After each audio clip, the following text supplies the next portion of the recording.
तो last chapter में हम लोग एंट्री मार रहे हैं, that is capital structure. Capital structure क्या है? Capital structure is the combination of capital from different long term sources of finance. I repeat, capital structure का मतलब होता है combination, that is mix, combination of mixture of capital from different long term sources of finance। different long term sources से आप जो पैसा उठाएंगे उसका जो स्ट्रक्चर बनाएंगे, मिक्सचर बनाएंगे, कंपोजिशन बनाएंगे, दैट इज मिक्सचर व composition of capital different form, उसको ही बोला जाएगा capital structure. Sources of capital में B long-term sources of capital, long-term sources of capital may be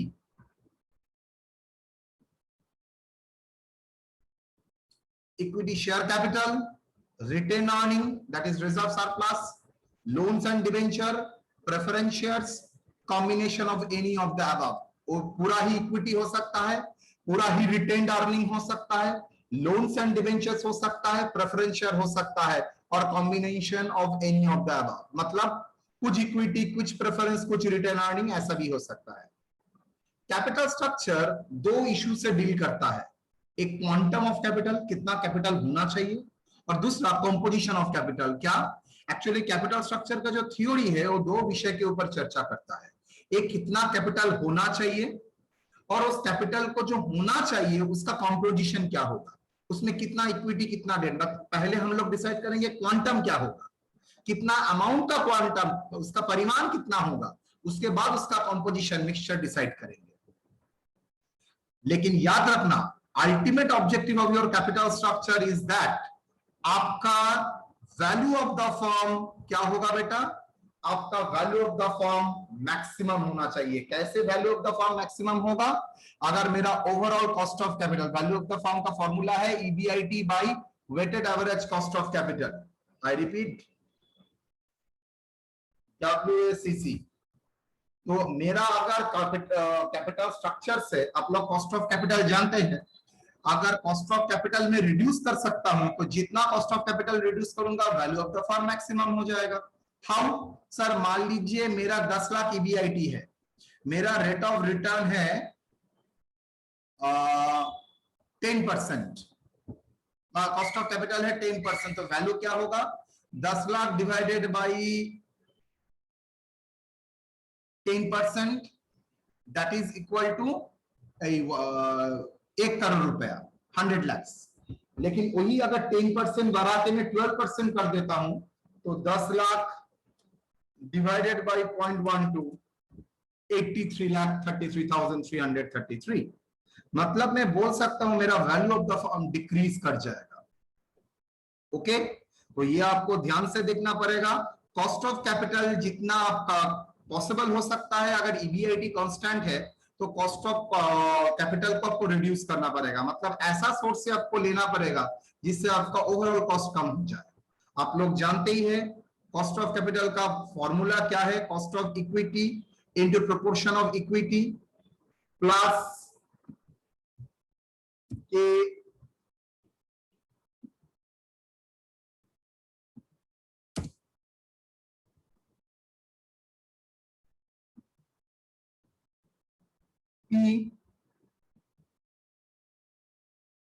into proportion of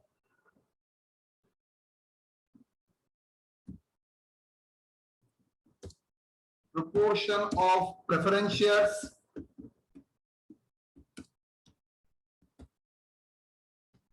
plus KD into proportion of debt।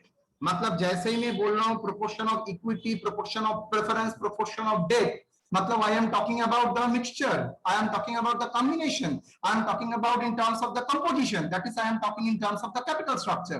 तो आपको ऐसे combination decide करना पड़ेगा, because आप जानते हैं KE सबसे ज्यादा कॉस्टली, KP थोड़ा कम कॉस्टली, एंड KD सबसे चीप, बिकॉज KD को टैक्स एडवांटेज भी मिलता है। तो इस बेसिस में मैं कह सकता हूं अल्टीमेटली मेरा कॉस्ट ऑफ कैपिटल कम हो जाएगा। तो capital structure decision is to decide the optimum capital mix of debt and equity so that overall cost of capital is minimum and the value of the firm is maximum. Clear? So capital structure का मतलब क्या मैंने समझाया है, combination of different long term sources.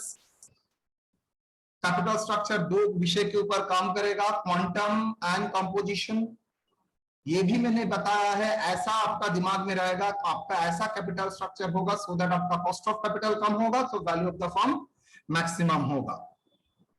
Now types of capital structure, classification on the basis of structure: simple capital structure, complex capital structure. Simple capital structure means capital structure of the firm is formed taking loan only from one source of finance, either equity or loan. मतलब capital structure में अगर सिर्फ equity रहता है और सिर्फ date रहता है तो हम लोग बोलेंगे उसको सिंपल, कॉम्प्लेक्स नहीं है। लेकिन जिस कैपिटल स्ट्रक्चर में कॉम्बिनेशन होगा इक्विटी, लोन, प्रेफरेंस, तो उसको हम लोग बोलेंगे कॉम्प्लेक्स कॉम्बिनेशन।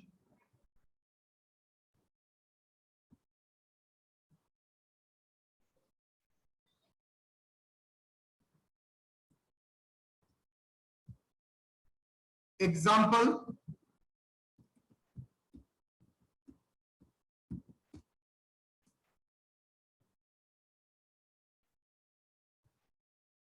क्या होगा? Capital structure of firm A and B.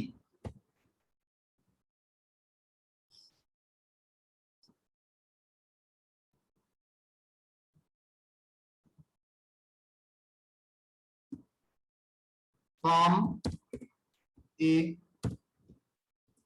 B, equity share capital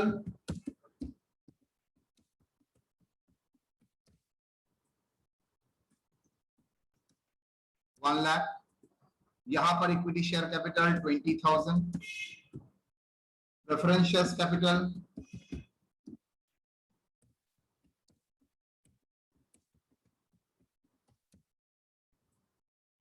nil,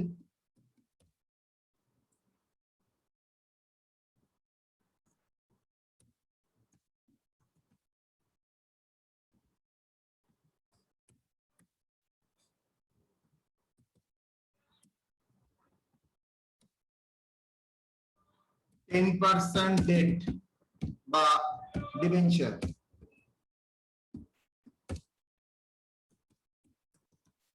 total 1 lakh. Yes और नो? तो बोलिए कौन सा लग रहा है आपका complex?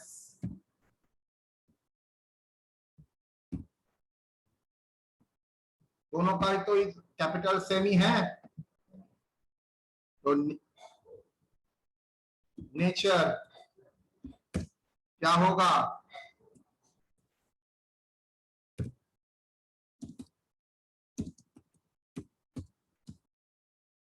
Simple.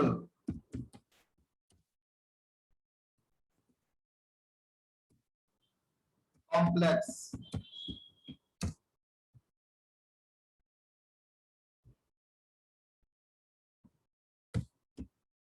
Okay,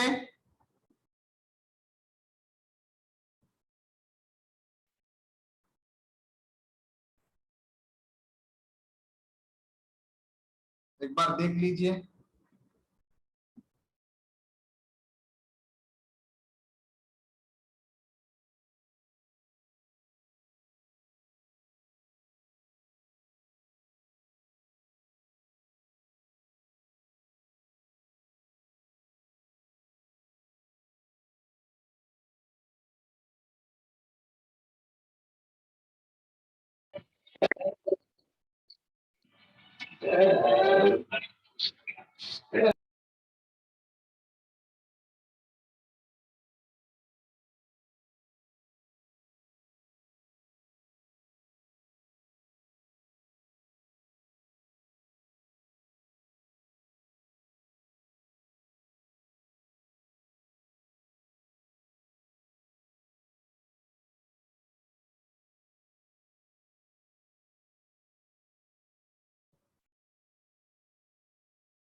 now classification on the basis of nature, तो ये क्या था? On the basis of structure.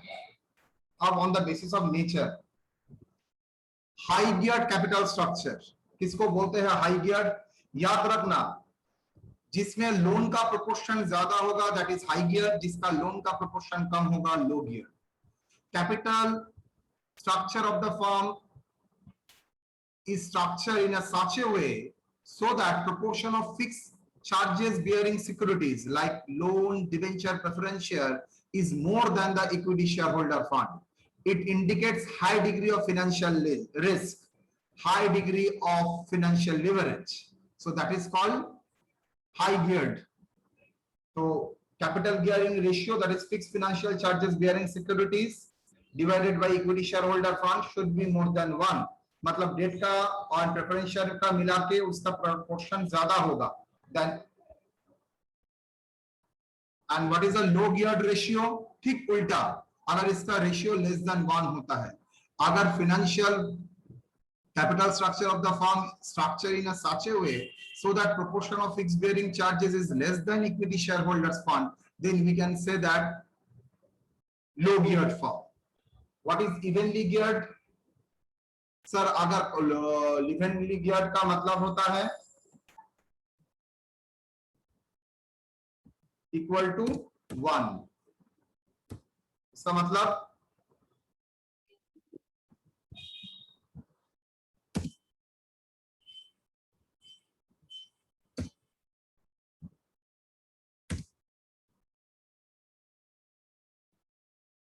Date on equity का पोर्शन अगर सेम रहता है तो हम लोग उसको बोलते हैं इवेनली गियर्ड। एग्जांपल देते हैं,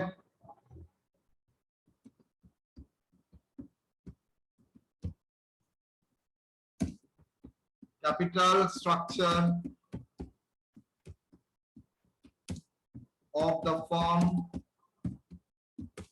A, B and C.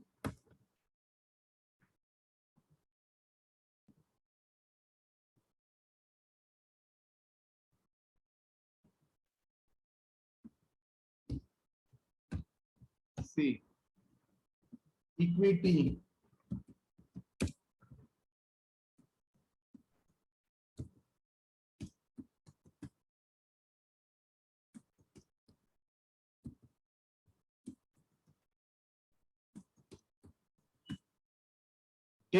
preferentials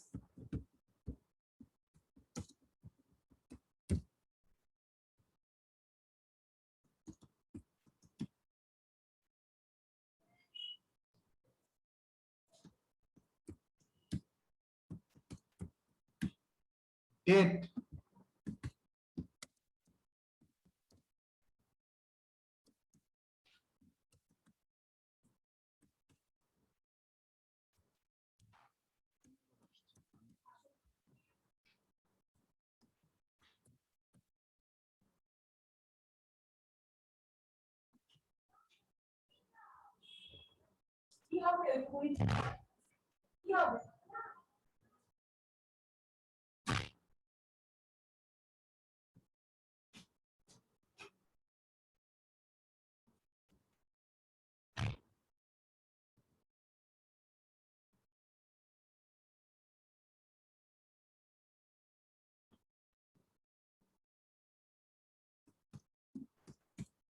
gearing ratio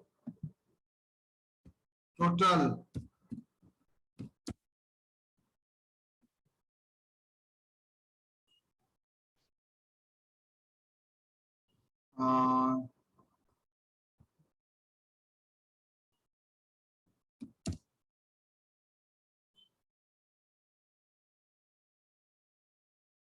equity 2 lakh preference, ठीक है 1,80,000, यहाँ पर 1,80,000 मुझे करना है तो दैट इज 70,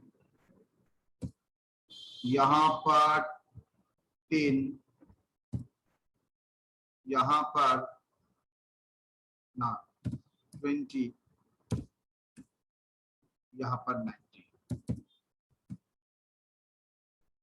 यहाँ पर 50, यहाँ पर 1 लाख,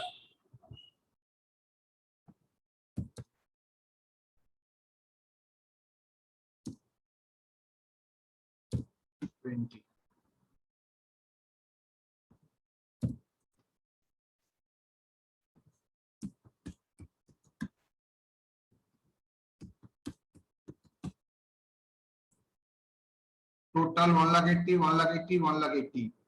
স্যার এইটা 1,80,000 কোথা থেকে হচ্ছে স্যার? 2 লাখ, 1 লাখ আর 80, 3,80,000 তো।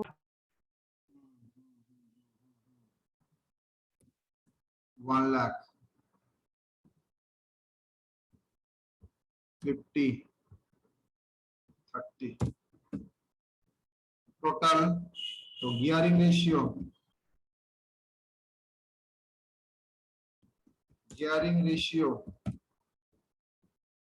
क्या होगा?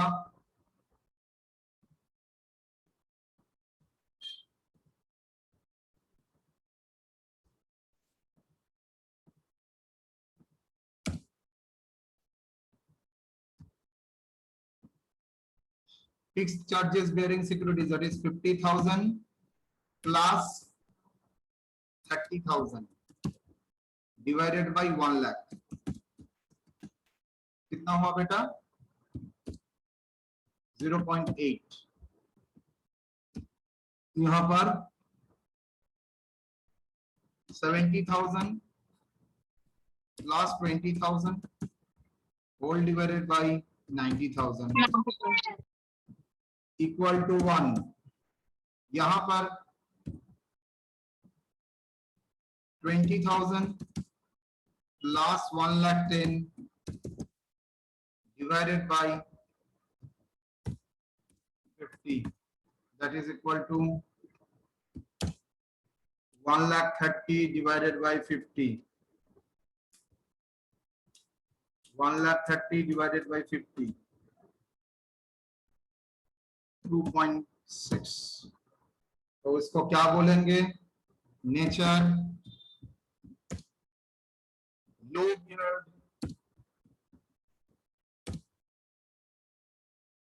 Evenly geared, high geared.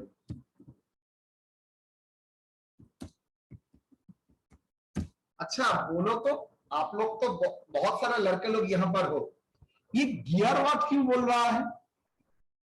लो गियर, गियर वर्ड क्यों बोल रहा है? गियर मतलब गाड़ी का ही।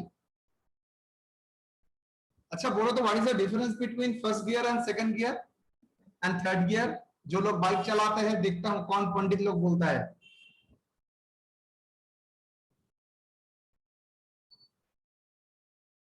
Any idea?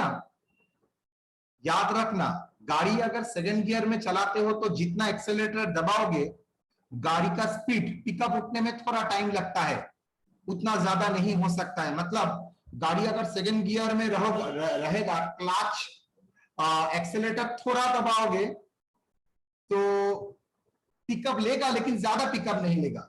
लेकिन वही अगर गाड़ी फोर्थ गियर में है, गाड़ी का अगर थोड़ा प्रेशर दोगे, गाड़ी एकदम पिकअप लेगा, मतलब यहां से खिरीपुर एक धक्का में।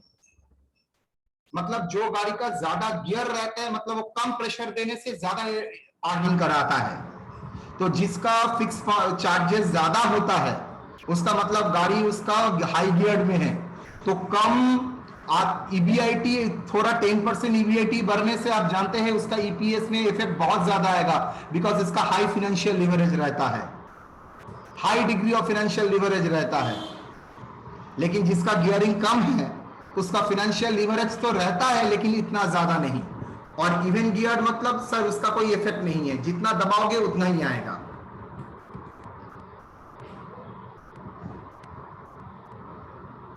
Nature of liver financial leverage,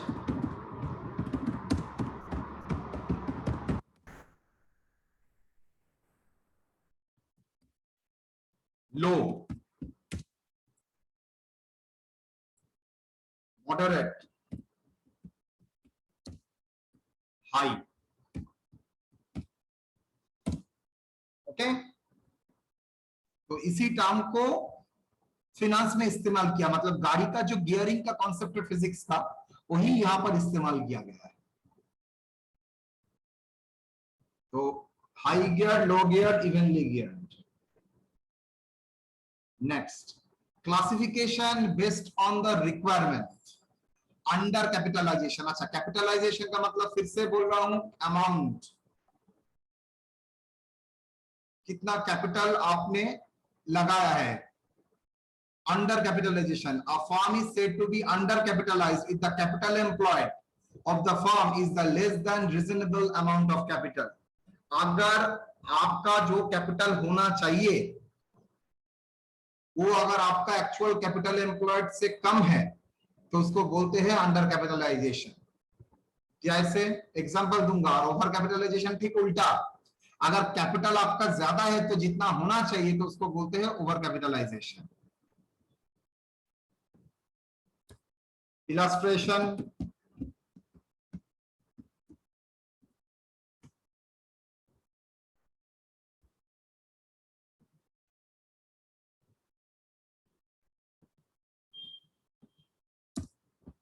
from the following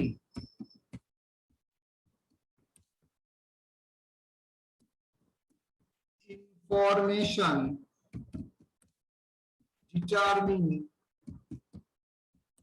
the under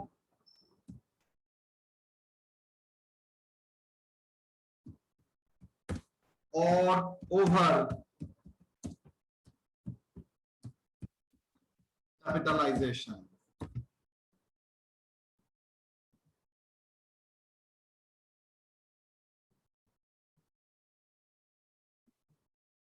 A, B,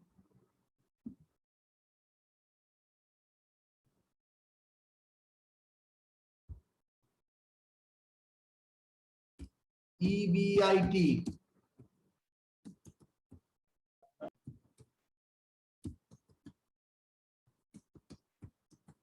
required rate of return,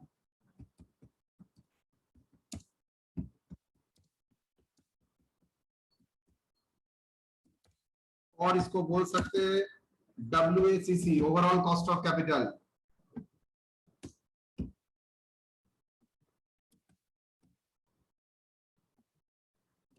value of the firm,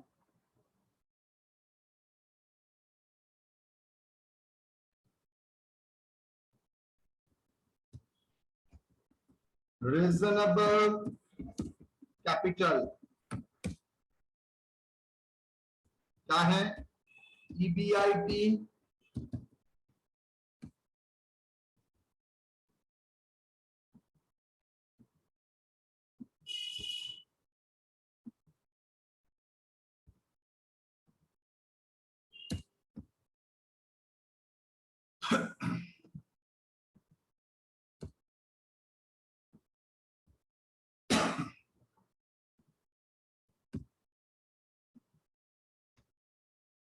EBIT by company आपको अर्निंग देता है 1 लाख और रिक्वायर्ड रेट ऑफ रिटर्न है 10%, तो कितना कैपिटल होना चाहिए investment, reasonable capital to be employed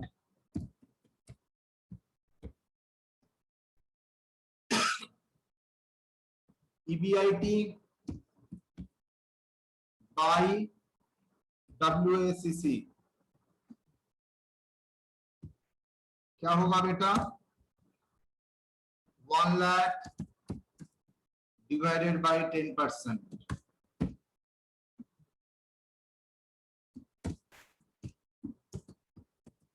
यहां पर भी 10 lakh.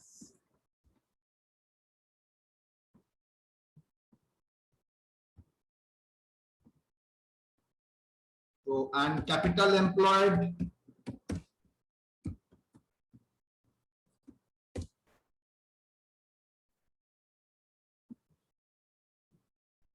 $12 lakh, 8 lakh। Nature, capitalisation क्या बोलोगे, कितना होना चाहिए? 10 लाख। कितना इन्वेस्ट किया है बेटा?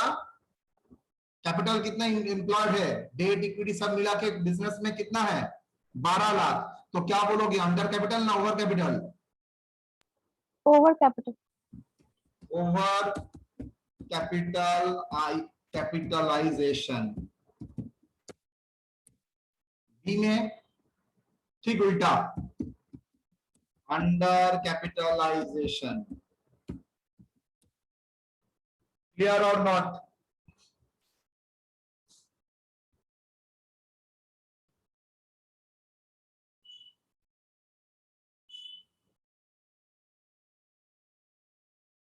डन?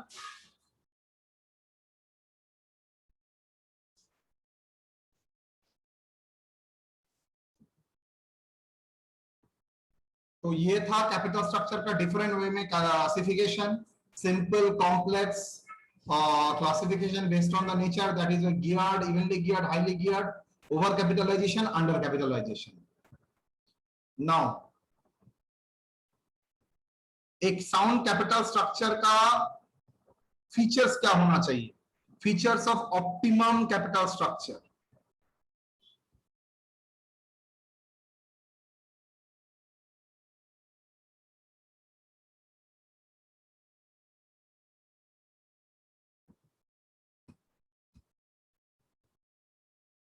आपको देखना पड़ेगा कॉस्ट। कैपिटल स्ट्रक्चर ऐसा कॉम्बिनेशन आप क्रिएट करेंगे सो दैट आपका कॉस्ट ऑफ कैपिटल कम है, बिकॉज कॉस्ट ऑफ कैपिटल कम होगा तो ओवरऑल कॉस्ट ऑफ कैपिटल कम होगा तो value of the firm maximum होगा। तो one of the important determinants is cost. Next, risk. आपको देखना है फिक्स फाइनेंशियल चार्जेस जितना ज्यादा लोगे, याद रखना आप उतना ही रिस्क इनवाइट कर रहे हो बिजनेस में। किसी टाइम अगर आपका फिक्स कमिटमेंट अगर आप पे नहीं कर सकते तो बिजनेस आपका बंद हो सकता है।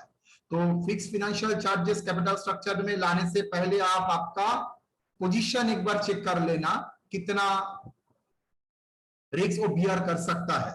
कंट्रोल, याद रखना ऑप्टिमम कैपिटल स्ट्रक्चर ऐसा होना चाहिए सो दैट एग्जिस्टिंग कंट्रोल का डाइल्यूशन नहीं होगा। अगर एग्जिस्टिंग आप एडिशनल पैसा लगेगा, आप इक्विटी शेयर से जैसे ही पैसा लेके आ रहे हैं तो एग्जिस्टिंग जो लोग कंट्रोल कर रहा था बिजनेस को उसका कंट्रोल लूज करेगा, that is losing of control.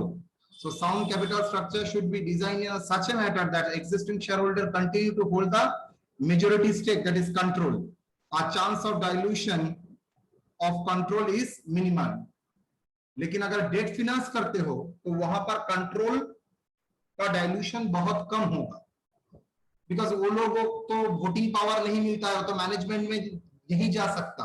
लेकिन तुम्हारा इक्विटी शेयर अगर आप इशू करते हो फर्दर, मान लीजिए आपका 10 लाख का कैपिटल है, फर्दर 10 लाख का कैपिटल लगेगा। आपने क्या किया, आपके पास दो ऑप्शन है, इक्विटी शेयर भी है, डिवेंचर भी है। जैसे ही आप इक्विटी शेयर इस्तेमाल करते हो तो ऑटोमेटिकली आपका कंट्रोल जो एग्जिस्टिंग शेयर होल्डर लोगों के पास था वो डाइल्यूट हो जाएगा, दूसरा बाहर से आ जाएगा। लेकिन उसके जगह अगर लोन लेते हो तो क्या होगा सर, कंट्रोल डाइल्यूट नहीं होगा, लोन से ही मेरा काम चल जाएगा, because loan can't participate.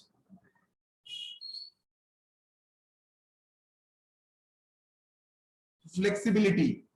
Sound capital structure should be flexible in design so that it can be changed its composition of capital structure as per changing condition. मान लीजिए आपने क्या किया, मार्केट का जब हाल खराब था और इंटरेस्ट रेट बहुत हाई में चल रहा था, उस टाइम डिवेंचर इशू किया।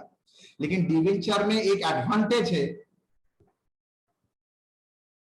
एक सेकेंड,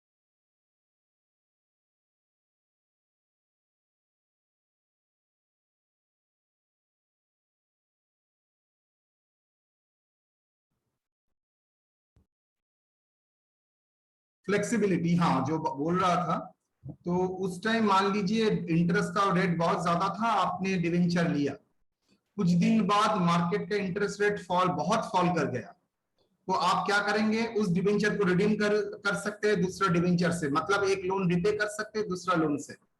लेकिन यही अगर इक्विटी शेयर इशू करते, बोली तो इक्विटी शेयर क्या आप रिपे कर सकते हैं? नो, इक्विटी शेयर अगर इशू हो गया तो आप बाईबैक, जब बाईबैक तो बहुत स्ट्रिक्ट कंडीशन फॉलो करना पड़ेगा, अदरवाइज आप नॉर्मल तरीके से आप रिफंड रिडेम्पशन नहीं कर सकते। तो आपको देखना पड़ेगा, फ्लेक्सिबिलिटी भी एक फैक्टर है साउंड कैपिटल स्ट्रक्चर में। Conservative sound capital structure should be design as a manner that आपका debt equity ratio and debt service ratio maintain होना चाहिए। तो दैट इज द फीचर्स, देख लीजिए।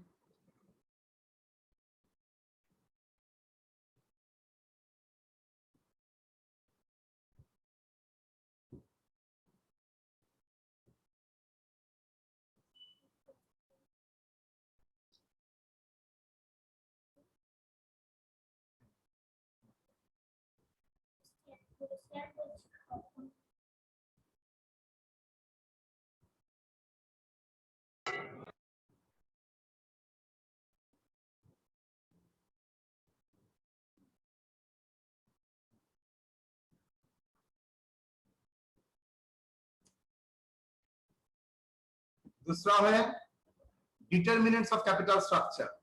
कैपिटल स्ट्रक्चर का जो डिसीजन है, मतलब क्या स्ट्रक्चर होगा, ये क्या क्या मैटर के ऊपर डिपेंड करता है।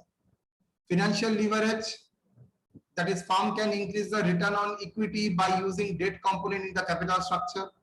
Growth in the sales, अगर आप फर्म को लग रहा है सेल्स ज्यादा ग्रो करेगा तो वो अकॉर्डिंगली आप कैपिटल स्ट्रक्चर चेंज कर सकते हैं। कैश फ्लो, फ्यूचर में अगर आपको पता है आपको स्टेडी कैश फ्लो मिलेगा तो फिक्स फाइनेंशियल चार्जेस बीआर आप कर सकते हैं। Cost of capital, capital structure of the firm is determined obviously taking average cost of capital. Size and nature of the business, business का जो साइज है nature है उसको देख के भी कर सकते हैं। स्ट्रक्चर ऑफ द एसेट, अगर आपका एसेट में फिक्स्ड एसेट ज्यादा है, फिक्स्ड एसेट ज्यादा है तो आप लॉन्ग टर्म सोर्स ले सकते हैं, वरना आपका अगर short term capital working capital ज्यादा है तो बेटर है लॉन्ग टर्म मत लीजिए, बिकॉज ऑफ वेरिएबल है, आप उसको शॉर्ट टर्म कैपिटल पैसा शॉर्ट टर्म फाइनेंस से ही दे सकते हैं। टैक्स कंसिडरेशन, फ्लोटिंग कॉस्ट, ये सब आपका मैटर आता है आपका डिटरमिनेंट ऑफ कैपिटल स्ट्रक्चर में। तो याद रखना कैपिटल स्ट्रक्चर में दो पार्ट आता है, एक है कैपिटल स्ट्रक्चर का कॉन्सेप्शन जो अभी मैंने कराया है, और नेक्स्ट होगा डिफरेंट थ्योरीज। होप मैं फ्राइडे के भीतर आपका पूरा थ्योरीज कवर कर दूंगा, ठीक है? तो यहां तक कोई doubt? Theories of capital structure, तीन थ्योरीज हम लोग पढ़ेंगे। एक थ्योरी देख, net income theory, net operating income approach and traditional approach, ये तीन अप्रोच हम लोगों को पढ़ना है। डन?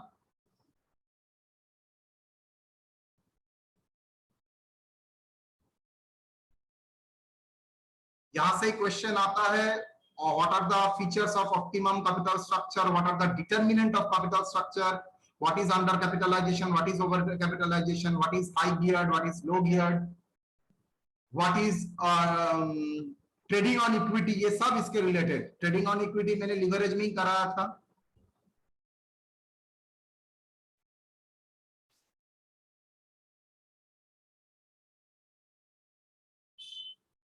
ठीक है बेटा? Yes sir.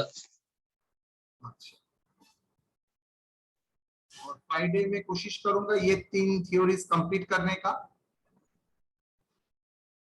तो फ्राइडे के भीतर मैं एंड करने की कोशिश करूंगा। कल तो आई थिंक ईद है तो कल क्लास आई थिंक नहीं होगा। कल ईद है तो ना परसों? कल सर। देन कल परसों तो नहीं रहेगा, आई थिंक नेक्स्ट दिन उसके बाद मैं करके ये मैटर फ्राइडे के भीतर ही कंप्लीट कर दूंगा, ठीक है? तो फ्राइडे ही हो सकता है हम लोगों का लास्ट क्लास होगा, इसके बाद मुझे और कुछ पढ़ाना नहीं है, ठीक है बेटा? जी सर।